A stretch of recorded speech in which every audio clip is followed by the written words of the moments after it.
The wine glass slipped from my fingers, shattering against the hardwood floor of our dining room. Red liquid splashed across the baseboards like blood, but I barely noticed. My wife Amanda's words hung in the air between us, impossible to unhear. I think we should try an open marriage. I stared at her across our dinner table, searching her face for any sign that this was some kind of joke. But her expression remained calm, almost serene, as she took another sip from her own glass. The flames from our anniversary candles cast dancing shadows across her features, making her look somehow unfamiliar, a stranger wearing my wife's face. "Brian." She prompted softly. "Say something." The words stuck in my throat. 15 years of marriage, 2 teenagers, a whole life built together, and now this. Where is this coming from? Amanda set her glass down carefully, folding her hands on the table. She'd clearly rehearsed this conversation. "I've been doing a lot of thinking about us, about modern relationships in general. So many couples are exploring new ways of being together while still maintaining their core partnership. It's not about replacing what we have, it's about adding to it." My mind raced back through the past few months, searching for warning signs I might have missed. Sure, we'd had our rough patches lately. What couple didn't after 15 years? But this? Are you? I swallowed hard. Are you unhappy? No, not unhappy. She reached across the table for my hand. I let her take it, but her touch felt different now. "I love our life together, Brian. I love you. This isn't about being unhappy, it's about growth. About letting each other explore and develop as individuals while still keeping our foundation strong." The practiced nature of her words made my stomach turn. How long had she been planning this conversation? And why tonight, of all nights? We'd just finished celebrating our anniversary with a home-cooked meal, a bottle of wine, reminiscing about our early days together. "I need some air," I muttered, pushing back from the table. The broken wine glass crunched under my shoes as I stood. "Brian, please. Can we talk about this?" I turned back to look at her, my wife, my partner, the mother of our children. The woman I thought I knew better than anyone else in the world. "What's his name?" She blinked, the first crack in her composed facade. "What?" "The other man. There is one, isn't there? That's what this is really about." "No, you're not listening." Amanda stood now too, her voice taking on an edge of frustration. "This isn't about anyone specific. It's about us being secure enough in our relationship to explore possibilities. To grow together instead of growing apart." But I saw it now, the slight flush in her cheeks, the way her fingers fidgeted with her wedding ring. 15 years of marriage taught you things about a person, like their tells when they're not being entirely truthful. "Our children are upstairs," I said quietly. "Probably doing homework, or texting their friends, or whatever teenagers do these days. They think they have parents with a normal, stable marriage. How do you imagine they'd react to this progressive idea of yours?" Amanda's expression hardened. "They're almost adults now, Brian. They're old enough to understand that relationships can be complex, that love can take different forms." "Stop." I held up my hand. "Just stop. I can't have this conversation right now." I grabbed my keys from the counter and headed for the door, ignoring Amanda's calls behind me. The early autumn air hit my face as I stepped outside, carrying the scent of our neighbor's freshly cut grass. Greg, the contractor who'd moved in next door 6 months ago, was still out working on his deck despite the growing darkness. He waved as I emerged. "Evening, Brian. Everything okay?" Something about his friendly greeting made my skin crawl. I mumbled some response and practically ran to my car, peeling out of the driveway with more speed than necessary. As I drove aimlessly through our suburban streets, my mind kept circling back to Greg, his convenient appearances when I was at work, the way Amanda always seemed to know details about his renovation projects, how she'd started taking more care with her appearance on days she worked from home. My phone buzzed repeatedly in my pocket, Amanda, no doubt, trying to finish our conversation. I turned it off and kept driving, watching the familiar landmarks of our neighborhood fade into unfamiliar territory. The further I got from home, the clearer things became. This wasn't about modern relationships or personal growth. This was about legitimizing something that had already started. I pulled into the parking lot of a 24-hour diner on the outskirts of town, killing the engine but remaining in the car. The neon signs reflected off my windshield, casting everything in a surreal glow. My wedding ring caught the light, and I found myself twisting it around my finger, a nervous habit I'd developed over the years. The signs had been there, I realized now. The subtle changes in Amanda's behavior, the growing distance between us, the way she'd been working late more often. But an open marriage? The audacity of it almost made me laugh. She wasn't asking for permission to explore, she was asking for retroactive forgiveness. My phone sat dark and silent on the passenger seat. 15 years of marriage, countless memories, 2 beautiful children, and now this. The familiar world I'd known this morning had shattered like that wine glass, leaving me to figure out which pieces were worth trying to save. I started the car again, this time with a destination in mind. I needed proof, real, concrete evidence of what I already knew in my gut to be true. And I knew exactly where to start looking. Greg's work schedule was predictable. He'd be gone all day tomorrow at a job site across town. Amanda had mentioned it casually over breakfast last week, not realizing how suspicious such knowledge should have been. As I drove home, I formed a plan. I'd play along with Amanda's suggestion, pretend to consider it. Meanwhile, I'd start digging. Phone records, credit card statements, security cameras, anything that could give me the truth she was so carefully trying to hide. The house was dark when I returned, save for a single lamp in the living room. Amanda sat waiting on the couch, her face showing signs of tears. She started to speak, but I held up my hand. "You're right," I said, surprised by how steady my voice sounded. "This is something we should discuss properly. But not tonight. Tonight, I need to process." Relief flooded her features, she thought I was coming around to her idea. If she noticed how my hands shook as I hung up my keys, she didn't mention it. "I love you," she said softly as I headed upstairs. I paused on the steps, not turning around. "I know you think you do." That night, lying alone in our guest room, I stared at the ceiling and thought about the years we'd spent building this life together. Tomorrow, I would begin the process of uncovering exactly how much of it had been a lie. But for now, I allowed myself one night to mourn the death of the marriage I thought I had. Little did I know, this was just the beginning of a journey that would test not just my love, but every principle I thought I lived by.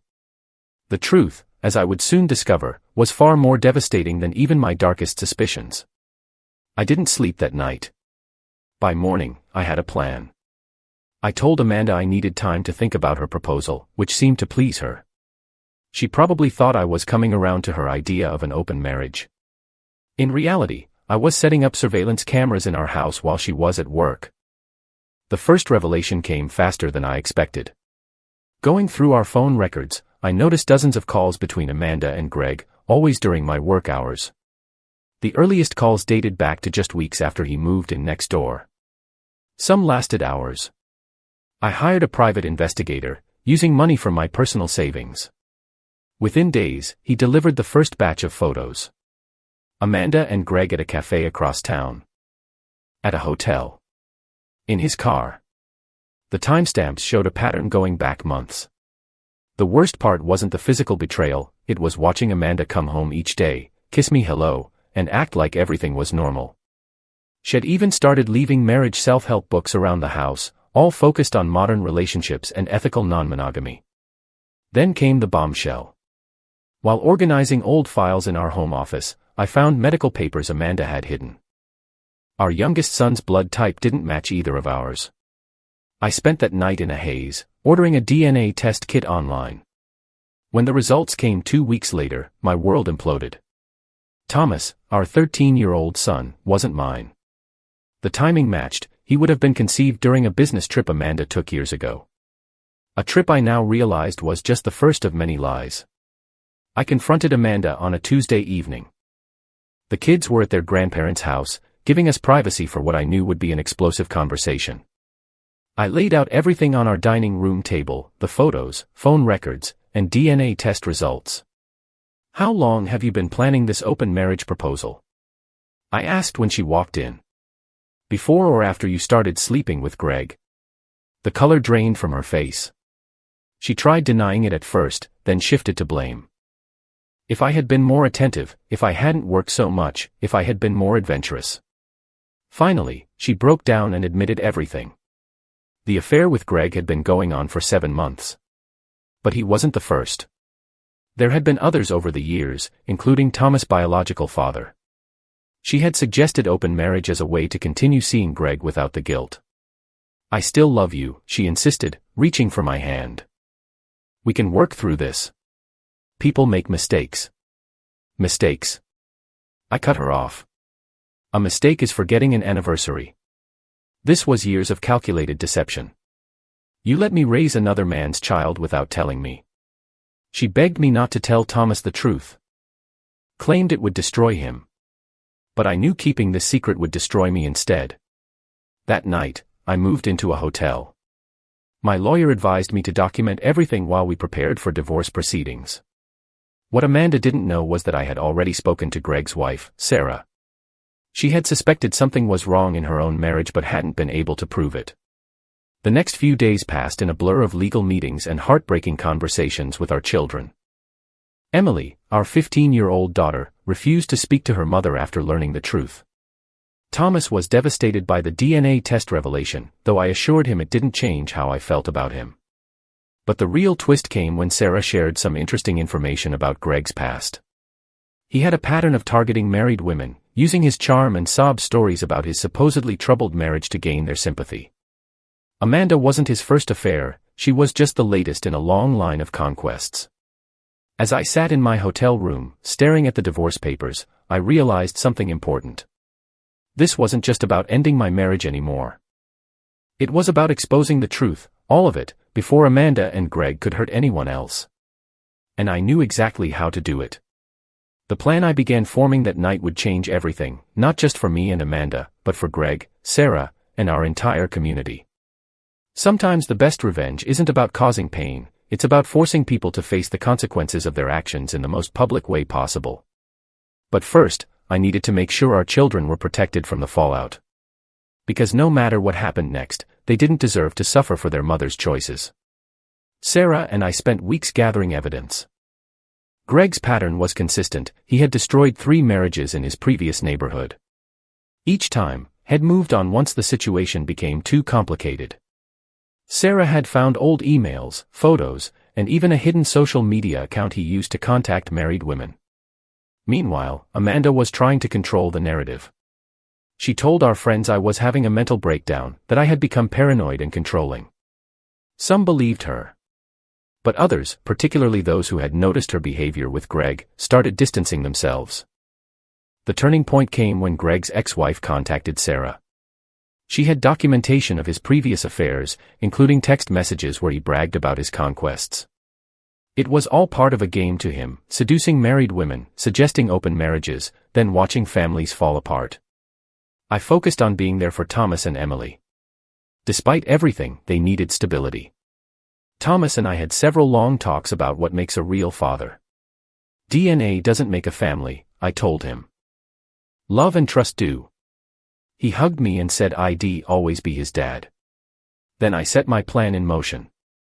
The annual neighborhood association meeting was approaching. Everyone would be there, including Amanda and Greg. Sarah and I prepared meticulously. The night of the meeting, I arrived early. Amanda was there with Greg, sitting together near the front. They looked uncomfortable when Sarah took the podium to discuss community safety concerns. What followed was a masterclass in controlled demolition. Sarah presented evidence of Greg's pattern of predatory behavior, including testimonies from his previous victims.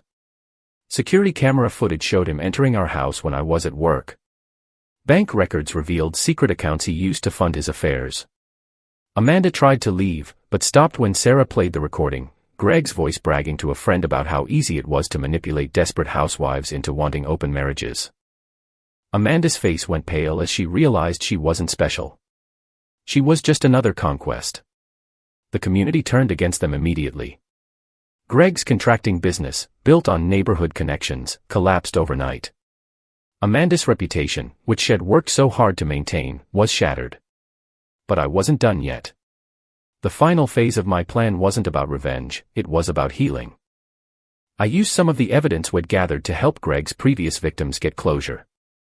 Several of them formed a support group, helping other women spot and avoid predators like him. Greg left town within a month, his business and reputation in ruins. Sarah filed for divorce, using the evidence we'd gathered to ensure he couldn't hide any assets. Amanda moved out of our house, finally accepting that her actions had consequences. She started therapy, trying to understand why she'd been so easily manipulated. During one of our custody exchanges, she broke down and apologized, not just for the affairs, but for the years of deception. I thought I was in control, she said. But I was just another pawn in his game. I didn't respond. Some betrayals cut too deep for forgiveness. Thomas and Emily chose to live with me primarily. We're rebuilding our lives, stronger for having faced the truth together. Emily's starting college next fall, and Thomas is excelling in high school. They've learned hard lessons about trust and integrity, but also about resilience. Sarah and I still meet occasionally, sharing coffee and talking about healing. We're not ready for anything more, we both need time to process our experiences. But there's a comfort in knowing someone else understands exactly what you've been through. The neighborhood has mostly moved on. New families have moved in, unaware of the drama that unfolded here. Sometimes I see Amanda at school events or around town. We're civil for the kids' sake, but the trust is gone forever. As for me, I'm learning to trust again, slowly. The DNA test showed Emily is biologically mine, and Thomas will always be my son in every way that matters. We formed a stronger bond through this crisis than we ever had before. Last week, Thomas asked me if I regret discovering the truth. I told him what I've come to believe: the truth hurts, but lies destroy. Sometimes the price of truth is your entire world falling apart. But once you rebuild, the foundation is stronger because it's real. I still wear my wedding ring, not as a symbol of marriage, but as a reminder. Not of betrayal, but of survival. Of choosing truth over comfortable lies. Of standing up for what's right, even when it hurts. Because in the end, that's what defines us, not the pain we endure, but how we choose to heal from it. Friends, what do you think of this story? Should the hero or heroine have done what he did? Write your opinion in the comments, it's really important to us. If you're curious about what happens next, don't forget to like this story so we know you like these kinds of stories, and subscribe to our channel so you don't miss our new videos. And the next story will be even more interesting. There's a twist that will definitely surprise you. So turn on your notifications and stay tuned. See you in the next video.